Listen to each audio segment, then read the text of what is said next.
Listener discretion is advised. Hello and welcome to True Crime, the podcast that helps you find new, emerging, and undiscovered true crime podcasts. I'm Greg, the host and curator of True Crime. Today's episode is from Milk Carton Chronicles.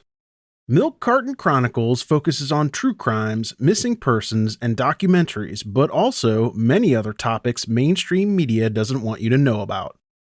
If you like today's episode, make sure to check out the episode description for links to subscribe. All right, let's get this show started. Begin. Hi, guys.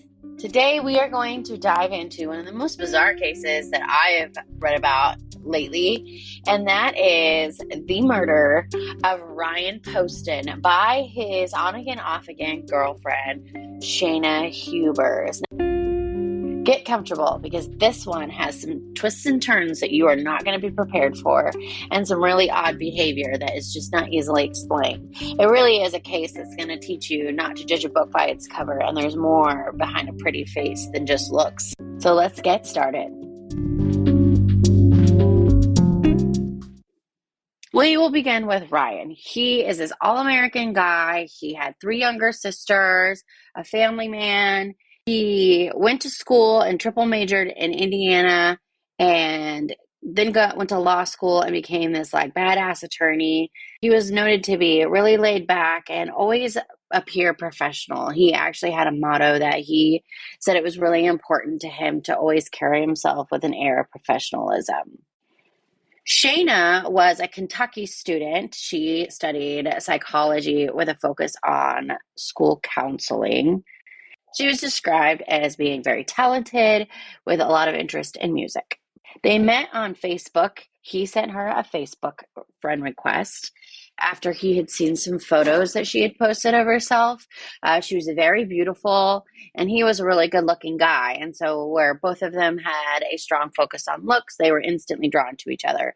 However, over the course of their 18-month courtship, they had a really rocky and volatile relationship and had a lot of breakups and fights and jealousy and rage.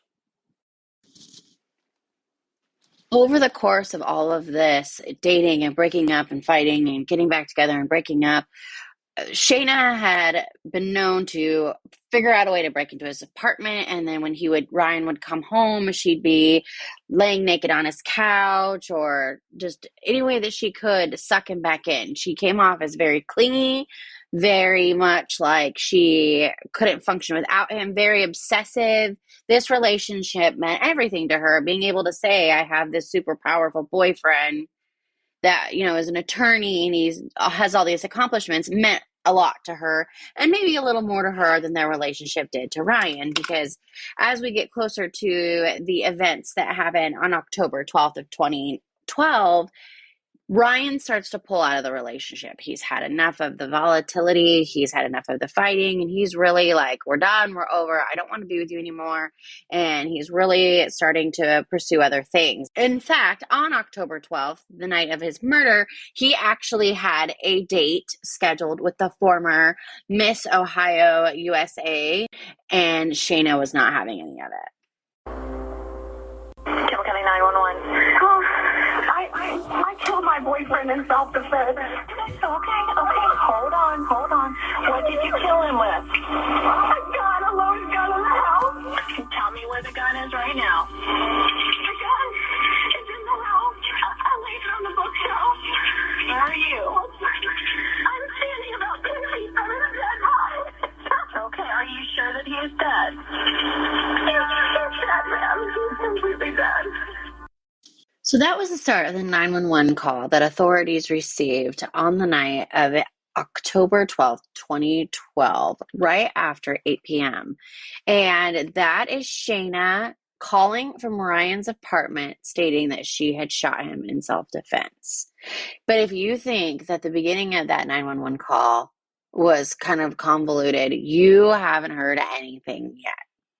I'm not a murderer, man. I just killed him. So what happened exactly? What happened? He carried me out of the house. He didn't. He beat me and tried to carry me out of the house, and I came back in to get my things, and he was right in front of me, and he reached down and grabbed the gun, and I grabbed it out of his hand and pulled the trigger.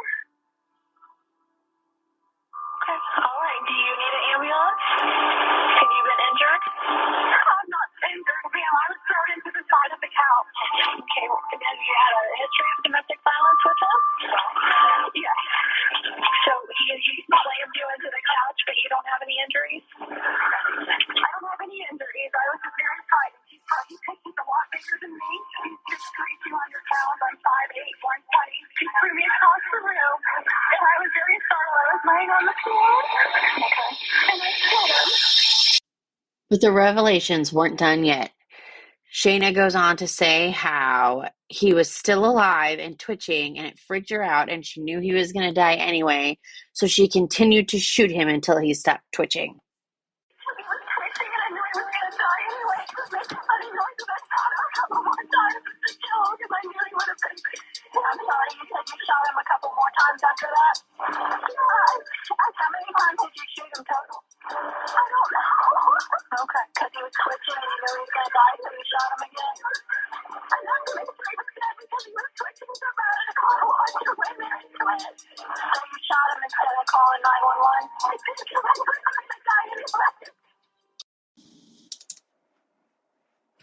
Shayna shot Ryan 6 times in his apartment that night and then proceeded to wait 15 minutes to call 911. According to authorities, her first phone call was actually to her mom. They stated that had she called 911 instead of her mom, or like the dispatcher had suggested, called 911 instead of continuing to shoot him when he was twitching, maybe Ryan would still be alive today. However, as we know, that is not the case and not the path that Shayna took. If that was not enough to convince you that this was murder more than it was an accident, Shayna's behavior in the interview room really sealed her fate. She was recorded singing Amazing Grace, dancing around the room, and she's also recorded saying, "I did that. I can't believe I did it. Yep, that was me. And I am so good at acting." Clearly, this is murder. This is not an accident. I don't care how you spin it. This is not the behavior of someone, even in a domestic violence situation, acts. The jury agreed after she was indicted in December 2012. She spent 2.5 years in jail waiting for trial. Her trial took place in April of 2015, and after 5 hours of deliberation, the jury came back and convicted her of murdering Ryan. However, it did not stick. A year after her conviction, it came to light that one of the jurors that served on her jury was, in fact, convicted of a felony years prior. Per the law, you cannot participate in jury duty if you have a felony on your record. So that verdict was overturned, and Ryan's family had to go back to court and relive that whole ordeal all over again in Shayna's new trial. This time, however, Shayna took the stand in her own defense and told this wild story about domestic violence and how Ryan was mad at her because she couldn't orgasm, and he put a lot of pressure on her for that. But in the end, she still maintained it was all self-defense.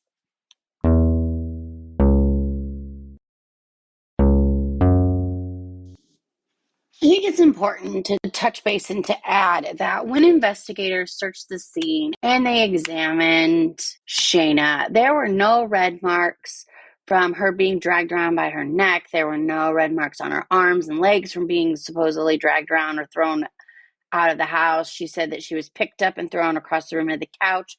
There were no bruises and no red marks, no ligatures at all.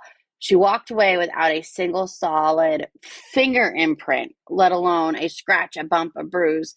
In addition, you can see photographs of the crime scene, and there is stuff everywhere. The scene that Shayna describes on the night of October 12th is this big struggle and this fight and all this violence. Nothing is disturbed. Nothing's tipped over. One investigator noted that where she had put the gun back, that there were bullets standing upright. If this was even in slightly a hurry, they would have been knocked down. They were not. The scene didn't tell the story that Shayna was trying to make the judge and jury believe. Upon cross-examination, we get to hear how Shayna sent these horrible text messages to her friend who was a dentist about Ryan had asked if she could do his veneers, and she's like, really F him up so that way he's ugly and he doesn't get any more girls. or that she was overheard talking about how she was going to kill him at a department store just a few days prior. There's also a video clip in her interview with police where she mentioned the veneers and that Ryan was very vain. In one of their last nice conversations that they had, he was talking about getting a nose job. And then she remarked, like it was funny, how she shot him in the face, and I guess she gave him the nose job that he wanted. Like, things like this really sealed her fate. It took the second jury 5 hours, just like the first, to deliberate and come back and reconvict Shayna for murdering Ryan. However, this time, instead of 40 years, she got life in prison. And I'm sorry, she earned it. In the end, I think we can all agree that this is a pretty clear, cut and dry case of if I can't have you, no one can. Ryan was leaving, he was moving on with his life, and Shayna was going to be left behind, and that was not okay with her. If she couldn't have Ryan, Miss Ohio sure as hell couldn't have Ryan, or anybody else for that matter, and she was going to make sure of it. The prosecuting attorney said it best when he said, Ryan was walking out of that apartment one of two ways. He was walking out as Shayna's boyfriend, or he was going out in a body bag. And that is exactly what happened. So stay safe out there, everybody. And until next week, see ya.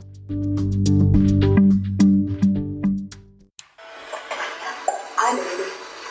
Yeah, I did it. Thanks again for listening to True Crime by Indie Drop-In Network. If you would like to nominate a true crime podcast to be featured, just send me a tweet at Indie Drop-In. I'd also love to hear if one of our featured podcasts is now your favorite show. Indie Drop-In survives off ad revenue and listener donations. If you would like to contribute, please consider buying me a coffee. You can go to buymeacoffee.com/Indie Drop-In. If you look at the very bottom of the episode description, I put a link in there to make it really easy. Indie Drop-In has many other shows that you also might like. Just go to indiedropin.com. All right, see you next week.